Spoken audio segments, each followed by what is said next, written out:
Hi, David Odell here with Odell Complete Concrete. This is part 2 of a 2-part series. This is pour day. This is where we left off on part 1. The part 1 was the removal of all the dirt, the grading, installing the reinforcement, setting the screed pins, working with a few sewer cleanouts, little minor odds and ends in that first part. But this is actually going to be the pour day, also the saw cutting, and the winners of part 1 that wanted to get a Odell Complete Concrete knife, multi-purpose knife, will be announced in the community tab, and then you can contact me. You notice I put those fiberglass rods diagonal on those corners. Those are major crack points that'll just kind of help hold it together once it does crack there. That's the ones you fixed, huh? That's the one I fixed it. Yeah, I'm gonna try them out. Try them out today. A little bit in the edge. Right here, it's gonna be fucking ready to. That's fucking nice. Yeah, it looks like new. This needs to be used because they're starting to get rusty. When you don't use them, they get rusty. Oh, I'm gonna give you one of those Bristle pads? blades. I mean, not blades, like the one I used to clean my my tools with The SOS pad. Okay. I told your son next time I give you one. I got a couple. Hey, look at my stomach getting. Más chiquito, ¿por qué? No comida en la casa. Oh, serio? Yeah. Oh, tu esposa, huh? Nah, she's okay now. No más lunches, huh? Nah, yeah, making lunch. Oh, yeah? You got lunch now? Some fruit and sandwiches. Oh, shit, yeah. Well, that's good. And Jacob, how's it hanging, stud? You know, just trying to get it on. OSS style. Old school style.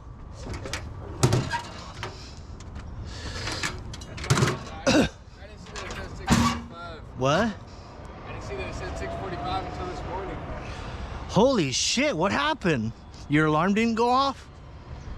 No, I mean, it's just a case of me not reading into the details.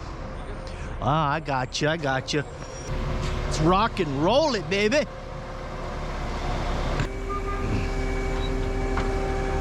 Hey, how's it going? Fiber mesh. Yeah.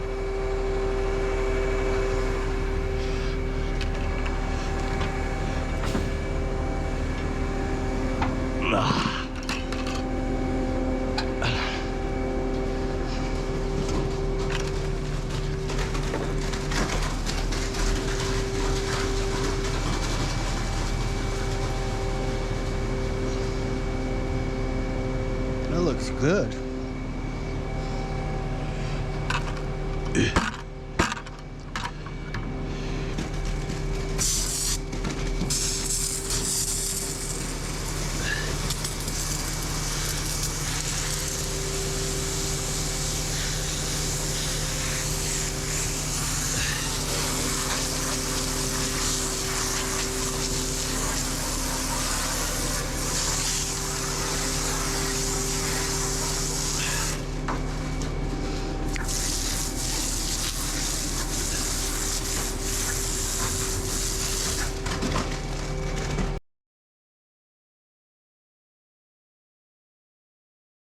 Alright, we started pumping some concrete out. We primed the hose right there and just kind of spread it out thin. Then we went back to the far corner and started working our way out. Those overhead screeds are for elevation. That way we can get a good slope all the way out, and it leaves we don't have any guesswork. Basically, we have fixed elevations we just have to follow. And you need them on something like this because there's no space in a job like this. You can't really walk around the whole thing, run all your, pull tools. Everything's got to be done on the way out. And you only really have one shot at it.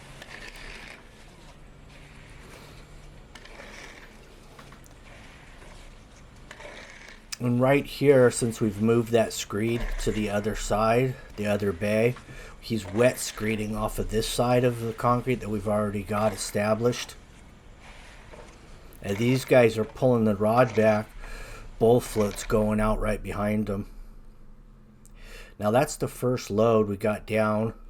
And the second load's going to be coming real soon. Well, actually, both trucks were out there just waiting, which is the way I like to do it. I don't like pouring a load, waiting 2 hours, and then getting the next load. Then you get those cold joints that no matter what you do to them, they end up cracking on them. So it's best if you can just keep your concrete flowing as one piece and then put your control joints where you want them.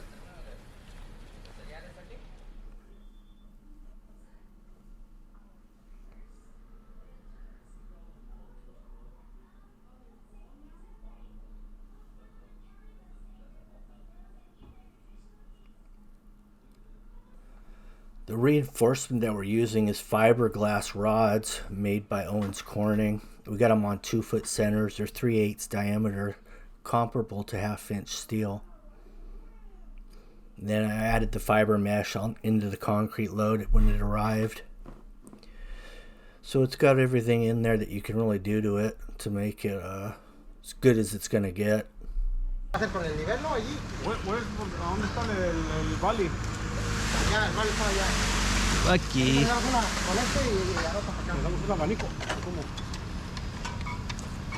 We can check it. You know what we can do? Take this board and cut it. Probably, yeah. Or right here, right on this.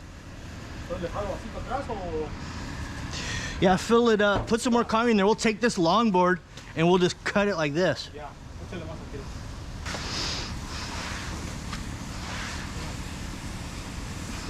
Hold on, let me check it now.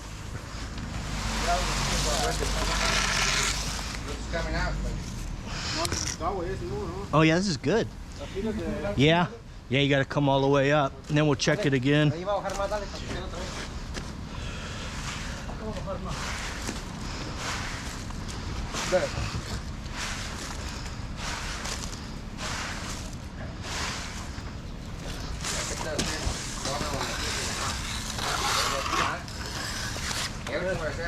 Oh yeah, let's check it now.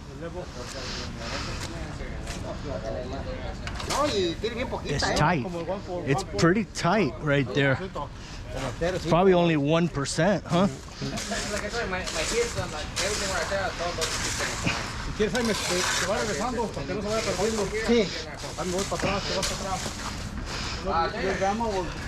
When I was in high school, everybody was taking French. I was the only one in the Spanish class.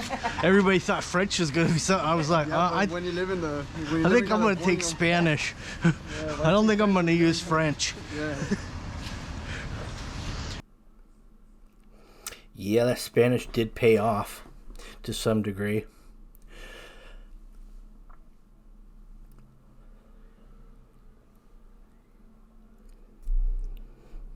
What they're using on is the first pass, they're running a 4-foot wood bowl float on it, and then they're following that up with a big Fresno 5-foot wide blue steel Fres.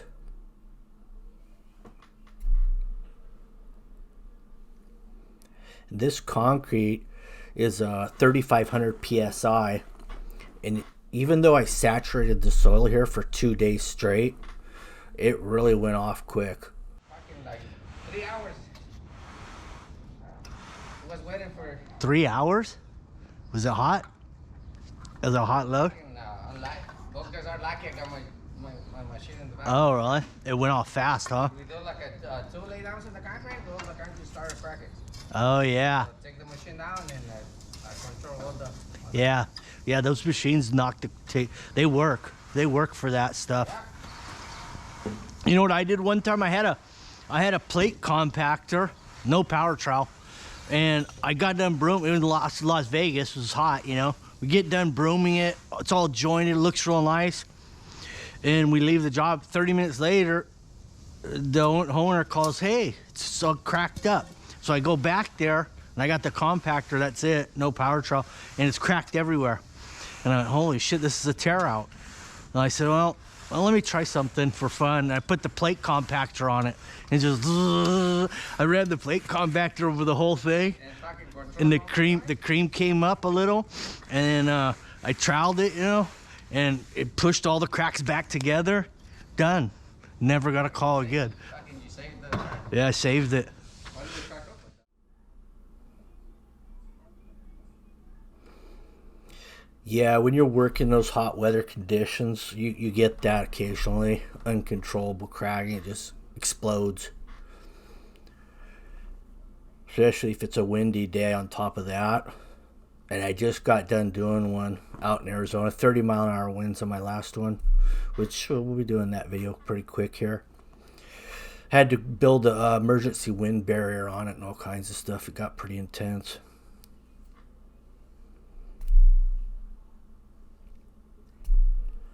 So the majority of this is going to get saw cut. But we're going to put a couple control joints in it the day of, because I'm afraid that overnight it could potentially crack off of one of those corners. So I'm going to try to hit a couple key points that we can actually get our pull tools on, because you can't really run pulls with these fences and everything in the way. Very difficult. So we'll just go ahead and saw cut and joint what we can.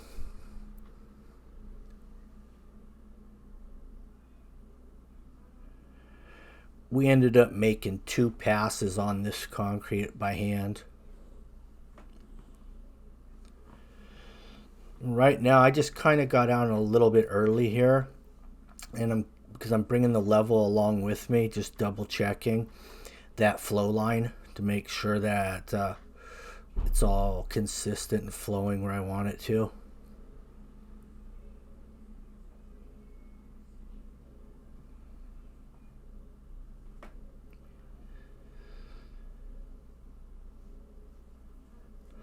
The fiberglass slider boards that I use is a little bit wider than the steels. Plus, they have a little bit more traction on them. So, you know, if you get on an incline, you don't slide down the hill out of control. You can it gets a little more bite. Plus, you know, I've got the fiber mesh in the concrete. I've got the fiberglass rods reinforcement. A lot of fiberglass stuff going on. Fiberglass hand floats, fiberglass bowl floats. Now I just need a Corvette to complete the fiberglass.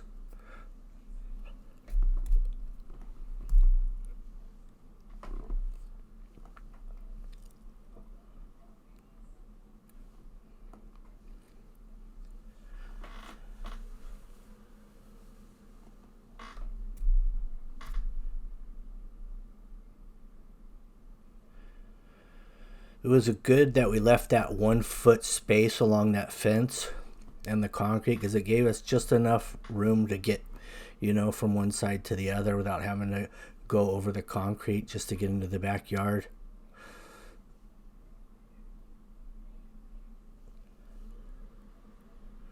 It's also good to have a planter space like that for future work on the fence.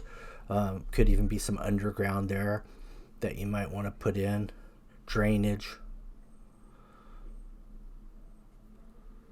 So this first broom that we started out with was a nylon brush, but I ended up switching it back to my horsehair broom.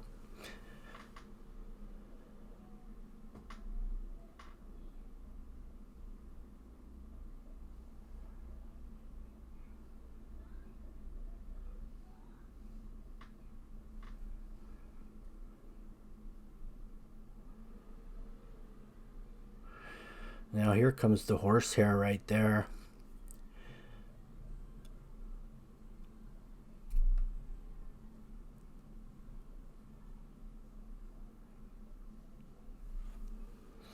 And this really dried spotty because you can see the shade line. Even though the last load, the second load, went broomed before the first load, because the sun really makes a difference on your dry time. Plus, you might even get a little more of a wind breeze through that side yard there. So between the sun and a little more ventilation going through, going to go off quicker.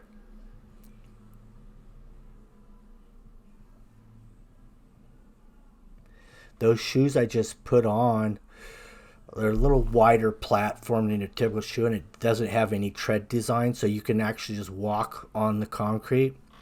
and you leave very minimal marks that you can actually broom out.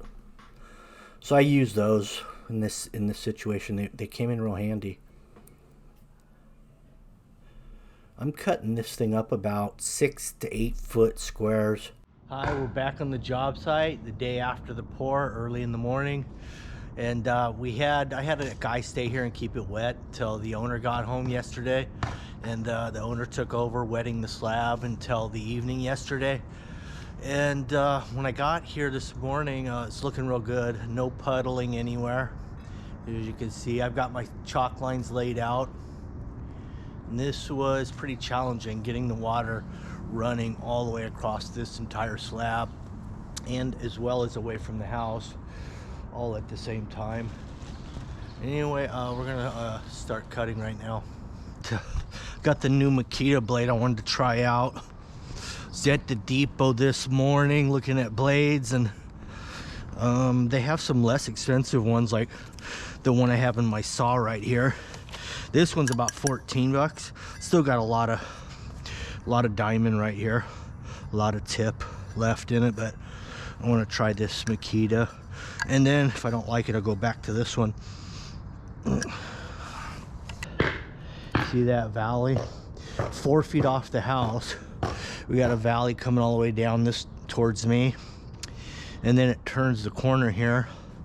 Now it's about 6 feet off the house, the valley, and it comes all the way over here. It's looking real good. Duct tape. This is a must-have in the toolbox. This, baling wire. If you don't have those two things, you're probably not in construction. Yeah, I ended up liking that Makita blade. It did a good job, and it was still, I mean, by the time I got done cutting all this, it didn't even look like I had used it.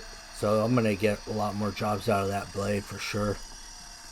Now we have the cordless vacuum, dual HEPA filters on it. So there's very little dust. I don't have to wear a dust mask, eye gauze, nothing. Just go for earplugs. Earplugs are a must with the vacuum and the saw running.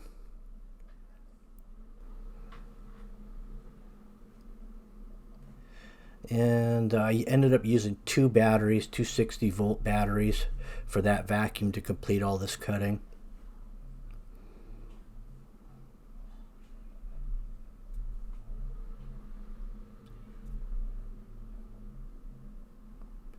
I have reusable filter in there that I can dump out, and I get a lot of jobs out of one filter.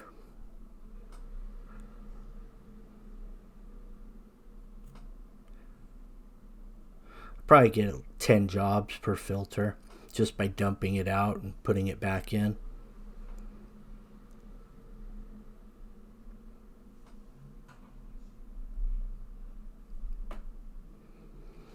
Now that I've got it all cut, I'm going to pressure wash everything.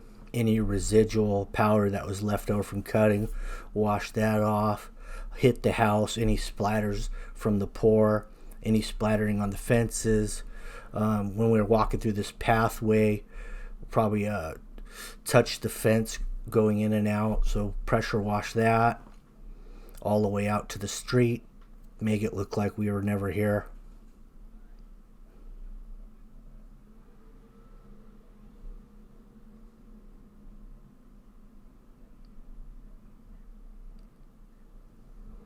Here's a little drone action.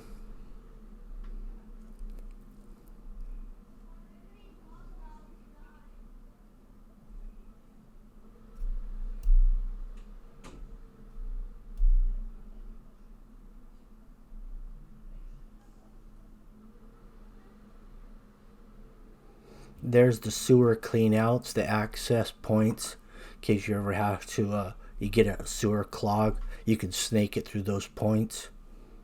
And there's one more on this side of the house.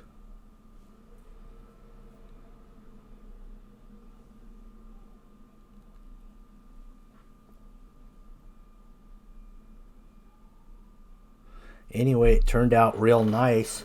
Thanks for watching my videos. Have a good day. Make sure you like, share, and subscribe. Have a good day.